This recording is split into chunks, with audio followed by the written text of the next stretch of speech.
Iniciando então, boa tarde a todos. É uma honra estar mais uma vez presente aqui com os amigos da Sociedade Numismática Brasileira. Dessa vez palestrando sobre um artigo que foi publicado de minha autoria na última edição da Revista Numismática Brasileira, cujo título é Cambistas, Manuais e Carimbos. Essa pesquisa não foi feita com âmbito técnico numismático, e sim num sentido mais filosófico. Por isso que o subtítulo já traz uma nova perspectiva sobre a numismática. Então nós vamos abordar esses temas, cambistas, manuais e carimbos, e pensar um pouco sobre uma nova visão sobre a numismática, né? Então, primeiramente, me apresentar. Eu sou o Gabriel Amaral Lourenço, tenho 28 anos, graduado em Comércio Exterior pela Universidade de Joinville, pós-graduando em Marketing também. Sou numismata, coleciono desde o ano de 2003, sou presidente fundador da Sociedade Numismática de Joinville, lá em Santa Catarina, no ano de 2014, inclusive esse ano estamos completando 10 anos de trajetória. Coordenador Regional Sul da Sociedade Numismática Brasileira, recém-possado. Instituição também que esse ano completa 100 anos de história, e sócio na World Coins Numismática lá em Santa Catarina. Para dar início no estudo, vamos falar um pouco sobre a superpotência da China. A China, país continental, né? Extensão territorial absurda, sempre foi uma potência global, porém sempre careceu de jazidas tanto de prata quanto de ouro. Não é à toa que na numismática oriental as peças clássicas eram normalmente feitas em ligas de cobre, em um outro estilo, outras técnicas de cunhagem. Isso se deve por conta da falta desse material, a prata e o ouro, né? Isso acabou também alterando, em comparação à numismática ocidental, e a gente vai falar um pouco mais desse paralelo entre os dois estilos mais para frente, no estilo de cunhagem ou no próprio estilo de numismática oriental, né? Então a China, com o passar do tempo e as relações comerciais com o mundo ocidental, passou então a importar prata do Ocidente. E aí, em paralelo com a China, nós temos também aquilo que foi a superpotência espanhola. Na imagem aqui, o Monte Potosí, uma gravura de 1820. Inclusive o Monte Potosí que foi visitado recentemente com uma bela excursão da SNB. O pessoal conheceu lá tanto a casa de Potosí, de cunhagem, os processos, representada na imagem. Excedia de jazidas de prata, principalmente, também de ouro, mas de prata essencialmente. O Monte Potosí ele é basicamente um morro de prata, então tem bastante prata nessa região, né? E a Espanha, como colonizadora, então passou a ter posse de todo esse território e coincidiu em exportar para a China então todo aquele material, prata e ouro principalmente, que carecia no mercado chinês. Aquilo que havia comentado anteriormente a respeito da diferença de cunhagens do mundo ocidental e oriental e a influência da diversidade desses metais brutos na região, né? Como isso influencia no processo de numismática. Então, ao lado direito ali nós temos a respeito do processo oriental clássico, que se deu início por volta de 250 a.C., quando a gente fala de moedas convencionais clássicas orientais, né? Porque antes a China já fazia aquelas espadas, aquelas chaves, né? Que ficam entre moedas e proto-moedas, né? Até o ano de 1912. Né? Então a China e o Japão ainda emitiam essas, e outros países influenciados também da Ásia, como o Vietnã, por exemplo, continuaram utilizando essa técnica. essa técnica é realizada através de fundição de metais, diferente do estilo ocidental. Então, ali do lado esquerdo a gente tem o shape, né, de fundição. O metal era derramado ali, normalmente ligas de cobre, latão muito utilizado também naquela época. Então você derrama ali o metal, depois que o metal esfria, você retira ele, sai daquele jeitinho que ele está ali. O pessoal costuma chamar de árvore, né? Fica parecendo uma árvore. Depois as moedas são cortadas. Então fica só os galinhos da árvore e as moedas são cortadas. Muito diferente do nosso processo ocidental, onde aí sim a prata e o ouro foram conceitualmente, né, aceitas como moeda de troca. Iniciando, no caso, na história da numismática ocidental, iniciando pelo elétron, né, que é uma liga natural de cobre e de ouro, e eventualmente depois eles separaram moedas de cobre e ouro, purificaram esses metais, foram trabalhando cada vez mais o conceito, né? Então eram marteladas. A gente vê aqui, foi utilizado de exemplo uma moeda que eu gosto bastante, inclusive, que é a famosa tetadracma de Atenas, né, a coruja de Ática. Eu tenho aqui o cunho dela e o processo por martelo, né? Então já difere o simples fato de ter uma diversidade de metais disponível no ambiente, já faz o próprio conceito de moeda ser diferente em diferentes lugares do mundo, e também o processo de cunhagem, né? E através disso a gente pode então considerar que o mundo oriental, para não dizer a China, a civilização chinesa, criou a moeda fiduciária para o nosso conceito, porque as moedas ocidentais eram basicamente em prata e ouro, então valiam o valor intrínseco do metal. Enquanto no Oriente, eles criaram a moeda fiduciária através, né, de moedas com valor muito menor em termos de metal, porém com toda a confiança no Estado que está emitindo a peça, né?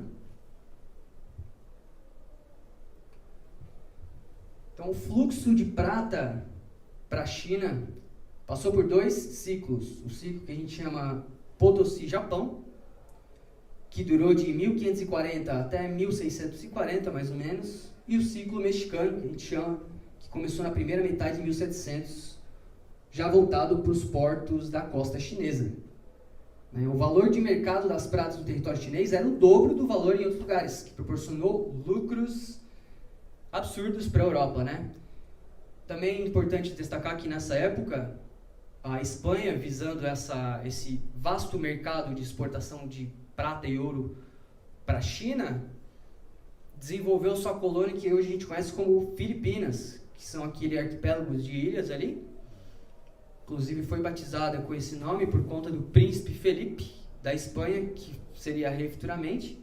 Então a Espanha criou essa colônia exatamente para fazer uma ponte da exportação. Essa prata saía da costa oeste das Américas, né?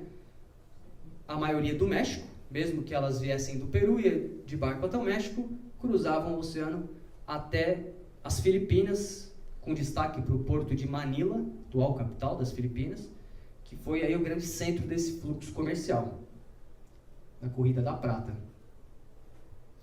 Então, os galeões espanhóis de Manila atingiram os picos em 1597. A quantidade comercial ultrapassou 1,2 milhões de pesos, só em prata.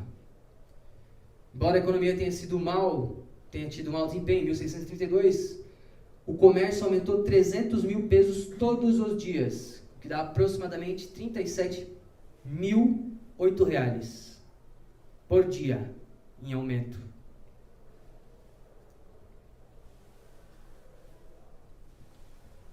Aqui então um mapa que mostra a Rota da Prata no século XVI, né? Em branco está a rota espanhola, em azul está a rota portuguesa. O mundo dividido ainda mais ou menos naquilo que a gente conhece como o Tratado de Tordesilhas, né? Então a África ficou para Portugal e as Américas ficaram para a Espanha. Saindo de Lima, então, principalmente ali naquela região da costa oeste do México. Então, ela atravessava, chegava nas Filipinas, para então estar adentrando no mercado chinês.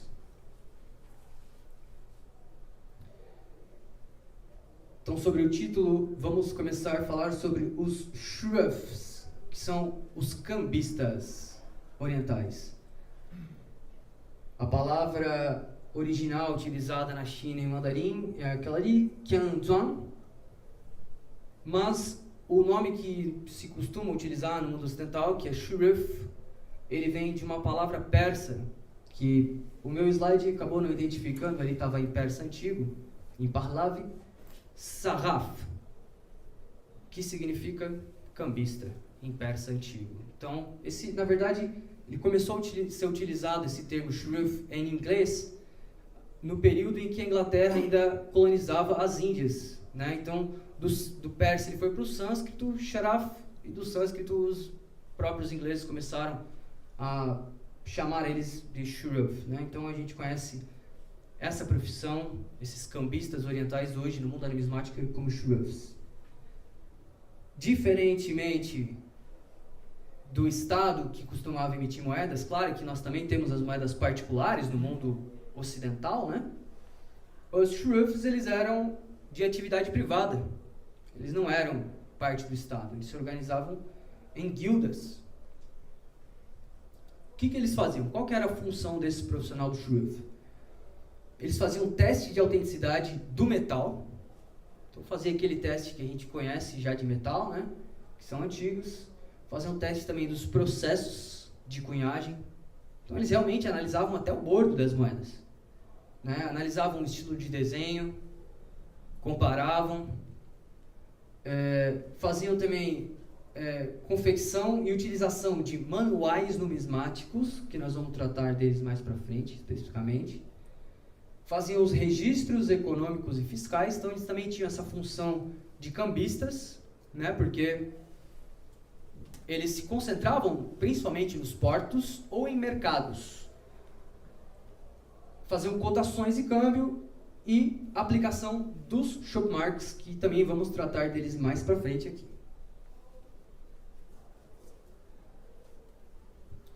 Aqui uma curiosidade também a respeito dessas emissões privadas no mundo oriental. Aqui temos uma imagem de um Jiaozi, né?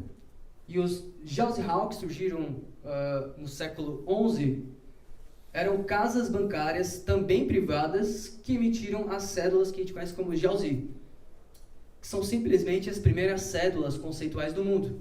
Então, assim como os chineses criaram o conceito de moeda fiduciária, com aquelas peças em metais menos nobres, como ligas de cobre, eles também, aproveitando, né, essa onda, por que não emitir, então, um bilhete, né? Já que eles já tinham, a China também desenvolveu, muito antes da prensa de Gutenberg, que se tem conhecimento na Europa, essa prensa, que a gente chama de prensa, enfim, me fugiu o termo agora, mas a China já tinha essas prensas, né?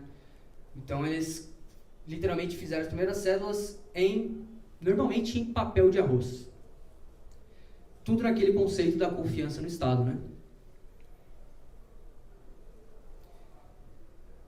O que são os manuais dos shroffs, dos cambistas que nós comentamos anteriormente? Em inglês a gente conhece como handbooks, que traduzindo são manuais. Existem diferentes tipos de moedas de todo mundo dentro desses manuais, que passavam pelas mãos dos shroffs nos portos chineses. Então eles pegavam moedas das colônias espanholas da Bolívia, do Peru, do México, moedas europeias, inclusive moedas clássicas, greco-romanas antigas, porque na época o que importava para eles era o peso da prata e do ouro, né? Esses manuais também apresentam os pesos, os diâmetros, especificidades dos desenhos e algumas descrições também, algumas observações para identificar moedas falsas. Estamos falando de século XVI, XVII, XVIII, XIX. E algumas delas também trazem algumas tabelas de equivalência cambial. Então o cara pegava lá R$8 e já sabia quanto valia isso na China na época, né? Também confeccionadas, assim como as cédulas, em papel de arroz em prensas móveis. Essa era a palavra que eu tinha esquecido antes. Prensas móveis, né? Que os chineses desenvolveram. Então, assim como as cédulas, os handbooks, os manuais, também eram feitos em papel de arroz, prensas móveis. Aqui na imagem, eu trouxe algumas imagens de handbooks que eu coletei de um grande colecionador do americano, que é o Dan Huntsinger, lá do Colorado. Ele disponibilizou para mim essas imagens de um artigo também exclusivo que vai ser lançado esse ano lá nos Estados Unidos. E algumas traduções ainda não foram conseguidas, não conseguiram concluir com sucesso. Primeiro porque são dialetos muito antigos, né, do mandarim, a própria forma de escrever ela altera. Mas aqui temos a capa que é de trás, tem um nome, não se sabe se é o nome do cambista ou se é o nome do cara que confeccionou ou o cara que possuía o manual. E essa outra página aqui, eu tentei decifrar com ele mais ou menos o que poderia ser. Está escrito prata e outros metais. Então a gente não sabe se é porcentagem de prata que está no metal ou uma concentração de prata que está em determinada parte da moeda. Ainda tem muita coisa a ser desbravada nesse mundo dos handbooks aqui.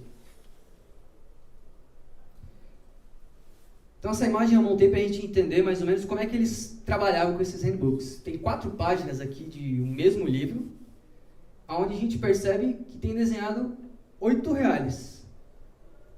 4 R$8. E qual que é a ideia aqui? Mostrar para o chinês que está lá o cambista, quais são os tipos que existem. Perceba que tem o S, indicando Santiago, ali abaixo, junto na moeda. Potosí, México e Lima.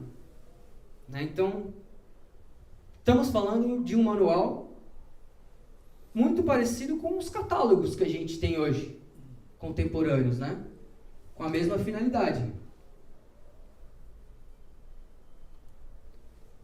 Aqui eu trouxe 2 exemplos que também a gente bateu cabeça para tentar decifrar algumas coisas. Aquele da esquerda ali, está escrito lá em mandarim, eu não sei mandarim, tá? Mas a gente conseguiu decifrar ali, que está escrito moeda galinha, moeda da galinha. Percebam que 2 páginas diferentes, de 2 handbooks diferentes, tá? Até a coloração da página está diferente, mas dá para ver que é a mesma moeda, até porque está escrito moeda da galinha lá. Porém, entre as 2 páginas já tem algumas diferenças. Perceba que um traz MEI lá em cima, o outro traz, né, onde está o N virou um X meio que estranho. Por que as legendas são assim? O chinês que estava lá, ele não tinha a mínima ideia do alfabeto latino. Assim como eu, que não falo mandarim e não sei escrever os diagramas, se eu fosse tentar, eu ia copiar, né? Não ia ficar exatamente igual. Às vezes, é normal que eles confundirem o S com 8 também. Às vezes onde é S eles botam 8, onde é 8 eles botam S. Então eles não sabiam, eles simplesmente copiavam. Acreditamos que essa moeda representada nessa página seja um R$8 mexicano do Império Turbite, né? Pelo que conseguimos identificar. Tem algumas diferenças, não sabemos que são aqueles asteriscos que eles colocaram em volta da ave, não sabemos o que é. A peça do Turbite não traz a data embaixo da ave, lá eles colocaram uma data. Também acreditamos que um shuruf tenha copiado do manual do outro. Então, por isso que tem algumas diferenças, né? Era tudo feito à mão, então ele olhou de um outro manual e fez uma cópia. Aqui do lado direito, a gente percebe que no anverso, nitidamente, é um R$8 do Carlos IV, 1791. Está escrito ali certinho, Carlos IV, 1721. Porém, o reverso traz um reverso de R$8 metropolitano. Porque esse anverso aqui é só para a colônia. O anverso metropolitano ele é diferente. A legenda é diferente. Né? Então, também não sabemos, estavam juntos, não sabemos se ou ele confundiu ou pegou uma um reverso de uma peça e um verso de outra peça. O que foi o Império de Iturbide? Esse foi um período mexicano, tá? O México nem sempre foi uma república, ele já foi um império também. A América teve tipo dois... imperial. Exatamente. Tá. Isso aí. Aqui mais duas páginas. Lá da direita a gente traz algumas variações de falsificações da letra monetária, por exemplo, do México ali, né? A de Lima, por exemplo, ela existe a invertida. A de Lima existe a invertida. A do México eu desconheço, mas eles colocaram ali alguns exemplos de como aparecem em moedas para eles mesmo identificarem as falsas, né? Porque na época já tinha muita moeda falsa que entrava, inclusive na China. E aqui à direita algumas variações do bordo de R$8. A gente percebe ali que o desenho para identificar as descrições certinho, né? Então, pessoal, basicamente, os handbooks, esses manuais, eles eram o que a gente chama de catálogo hoje, né? A gente identificar variantes, inscrições ou até peso, enfim, né? Aqui alguns exemplos, então, do que eles chamaram de moeda dragão. Vocês percebam que é uma moeda oriental, que eles já estavam até acostumados com o estilo do desenho, que é dragão, um set chain do Vietnã, mas no desenho ali ele ficou bem abstrato, né? Nem parece um dragão, na verdade. Ao lado direito, o que eles chamaram de águia dupla, é o famoso thaler da Maria Teresa, da Áustria, né? E aí, como tem a águia dupla, também tem a águia única, ou uma águia, né? Traduzindo diretamente. Porém, ela pode ser tanto $1 americano, como um R$8 do México, eles dão o mesmo nome. Águia única, uma águia.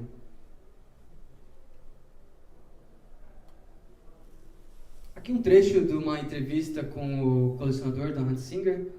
Além dos handbooks, ele também é muito interessado nos shopmarks, que nós vamos falar mais pra frente. E ele diz que a melhor documentação descoberta até agora, além das próprias moedas carimbadas com shopmark, são esses handbooks dos shruffs, né? Esses manuais nos ajudam a entender a motivação e propósitos dos carimbos e shopmarks. Nesses livros, vemos que existiam muitas variedades diferentes de falsificação, por isso havia uma forte desconfiança entre os shruffs. Então, esses materiais foram confeccionados exatamente, principalmente, para identificar as moedas falsas. Entrava muita moeda falsa na China. Falando um pouco, então, sobre os carimbos, para a gente completar, né? Cambistas, manuais e agora os carimbos, que dentro do processo seria o último. O termo shop deriva da palavra cantonesa, que significa marcar. Foram feitos exclusivamente pelos shruffs, né? Então, o Estado chinês não fazia esses carimbos, eles eram feitos apenas pelas guildas de shruffs. E eles serviam basicamente para testar a autenticidade da moeda e depois para circular. Normalmente, moedas com shopmarks, elas vêm no centro com aquele furinho de teste de prata. É muito comum, eles testam a prata primeiro e depois aplicam os carimbos. Existe uma diversidade, para não dizer infinita, de desenhos e significados desses shopmarks. Inclusive, não existe nenhuma lista, catálogo. Às vezes eles alteram um desenho para o outro. Trouxe aqui alguns shopmarks com tradução literal para o português, né? Então, sorte, tesouro, grande, eterno, dragão. A gente não sabe se era o nome da família, o nome do shruff, o nome da guilda, ou só um nome que ele quis criar para a marca, né? Algumas são curiosas, por exemplo, ouro ou posse, né? Ou até mesmo tesouro. Agora, o que significa, a gente não tem como saber. Aqui eu trouxe um R$8 de Potosí, para a gente entender a diferença de um countermark para um shopmark. Os countermarks são aqueles carimbos que a gente conhece já no mundo ocidental. Por exemplo, nesse R$8 a gente tem o famoso carimbo de Minas. Então, os countermarks são carimbos confeccionados pelo Estado emissor. No caso aqui, o Brasil adquiria as peças da Espanha e colocava o carimbo para circular no Brasil. E lá eram os privados, né? Então, a diferença entre o countermark e o shopmark é que o countermark vem do Estado, uma emissão do Estado, e o shopmark é uma emissão privada.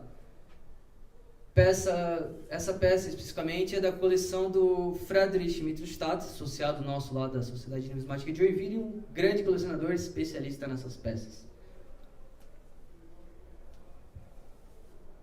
E aqui um patacão, R$960, com shopmarks, peça difícil de encontrar. A gente percebe um verso pouco acima dos 6 ali do 960. Nem sequer é um diagrama chinês, é só um desenho. Alguns trazem desenhos também, né? Tem no anverso e no reverso. Então as peças do Brasil também chegaram lá. Se bateu a prata, bateu todos os detalhes, carimbo nela. Então aqui algumas peças com presença de shopmark, né? Peças do mundo, moedas do mundo inteiro. Aqui um R$8 colonial espanhol, bastante shopmark, taler de Maria Teresa. Ali $1 de Qiannan, então moeda chinesa com shopmark. E aqui uma curiosidade, o Stater de elétron dali, simplesmente a moeda mais antiga do mundo. Nem ela foi perdoada, os caras botaram shopmarks nela também. É prata, é ouro, passou no teste, vai para girar. E aqui o terror dos shruffs. Um R$8 falso, e a gente percebe pela legenda, né? A data ali, o 2 da data é nitidamente uma moeda falsa, foge muito do padrão do que os R$8 costumam cunhar.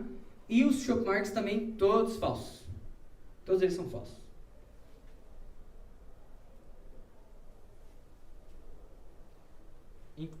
Inclusive, sobre shopmarks falsos, isso é uma técnica muito utilizada para disfarçar, às vezes, uma ranhura ou um polimento, né? Moedas que já estariam comprometidas no mercado numismático, recebiam shopmarks e eram passadas com shopmarks falsos.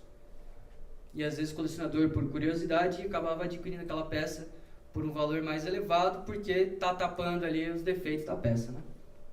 Foi muito, anos 80 e 90 foi muito feito isso aí, pessoal, nos Estados Unidos, Europa, e na China deve ter tido muito também.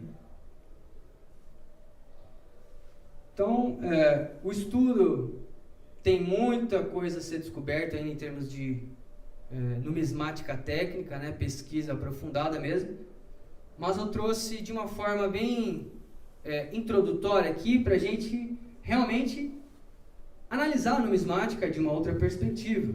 Por exemplo, como o conceito de numismática muda do Ocidente para o Oriente, o próprio conceito de moeda altera bastante a respeito de intrínseco e fiduciário, né? A diferença também dos countermarks para os shopmarks, emissão do Estado ou privado. E aí eu coloquei ali uma pergunta que é bem polêmica, vamos dizer assim. Moedas com shopmark, elas desvalorizam ou valorizam no mercado? De forma geral, mercadologicamente, elas tendem a perder valor. Mas nos Estados Unidos, onde aquele colega nosso, Dan Huntsinger, está baseado e estuda bastante lá, eles têm, inclusive, clubes só de shopmark, pessoal. O pessoal se reúne lá só para falar de shopmark. Existem boletins só de shopmark. Então, Estados Unidos, Europa e China têm um público bem grande para essas moedas. Muitas delas, dependendo da peça ou dos shopmarks que aparecem, normalmente é por uma questão mais visual do que algum tipo de raridade. Um shopmark que ficou bonito em algum lugar, ou uma peça que está muito bonita, às vezes flor de cunho com Shopmark, então essas acabam pegando um valor melhor, mais valorizadas, né? Porém, acho que cabe à filosofia a gente pensar que os Shopmarks, assim como os countermarks, eles contam a história da moeda também, né? E não tem como tirar mais, não vai ter como tirar, então a moeda agora, ela é isso aí e ela traz a história. Eu particularmente acho interessante você pegar um 8 reais ou um patacão e pensar que em algum momento ele foi transportado até a China, alguém num porto carimbou ela e ela pode ter até circulado dentro da China, né? Outro questionamento. Seriam os shurufs, esses cambistas orientais, apenas cambistas ou seriam eles também numismatas? Porque esses caras confeccionaram catálogos, né, que a gente está tratando como handbooks, manuais, mas eram catálogos onde traziam infinidade de moedas do mundo inteiro, pureza do metal, enfim, vários estudos. Com certeza, muitos deles, de alguma forma, colecionavam essas moedas, porque eles recebiam muita prata. Então eles pegavam, botavam uma do lado da outra, esses 8 reais é assim, igual a gente faz aqui na Sociedade Numismática também. Ficar observando os detalhes, porque eles queriam identificar que moedas eram falsas, né? Então, mais um questionamento. Seriam esses shurufs um dos primeiros numismatas, em termos de estudo? E aí mais um questionamento. Seriam os handbooks, ou manuais, os primeiros catálogos?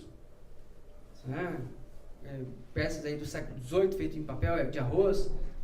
Então, muito interessante. Acho que tem muito ainda a ser pesquisado sobre esses temas e que no Brasil ainda se fala pouco, mas existem colecionadores de Shopmarks, pessoal que gosta, que estuda. Os handbooks, eu quando descobri fiquei fascinado, né? Não imaginava que tinha essa riqueza de numismática no mundo oriental.